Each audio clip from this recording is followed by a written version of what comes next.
Souvent, on me demande si nous sommes également responsables de notre état de santé et je viens donc vous donner mon avis. Ce n'est encore une fois pas simple à comprendre, car nous pouvons trouver ça injuste et notre ego ne veut pas voir où nous sommes responsables. Déjà, je suis désolée, mais notre corps n'a pas été conçu pour absorber des substances nocives comme le tabac, l'alcool, des graisses, des produits chimiques, des pesticides, ni pour subir des efforts très intenses comme du sport à outrance ou des gestes du quotidien qui seraient difficiles, ni à l'inverse pour rester immobile. Et je pense qu'il serait bon de le remercier d'avoir supporté pendant des années ce qu'on lui a fait subir. Ensuite, j'entends souvent des gens dire que c'est injuste alors que justement ils ont toujours fait attention à leur alimentation, à leur hygiène de vie. Alors oui en apparence, mais à l'intérieur, qu'est-ce qu'ils se sont fait subir?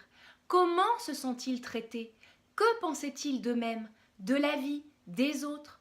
Quel état émotionnel nourrissaient-ils le plus souvent? Tout ceci est venu directement jouer le rôle d'un destructeur à l'intérieur, et donc la maladie n'est là que pour le révéler. Et puis, je vais vous parler de mon propre exemple. Pendant des années, j'étais tout le temps malade. Pas des choses très graves, mais il ne se passait pas un mois sans avoir un rhume, une bronchite, Une infection urinaire ou rénale, des gastro-entérites, des problèmes de peau, des migraines, de circulation sanguine, d'articulation, de dos, etc., etc. hormis le fait que cela révélait mon mal-être psychique, inconsciemment, je recherchais l'attention des autres. Eh ben oui, quand j'étais malade, on s'occupait de moi. Et souvent, je tombais malade juste avant de devoir faire quelque chose que je n'avais pas du tout envie de faire. Tout a un sens. Rien n'est le fruit du hasard.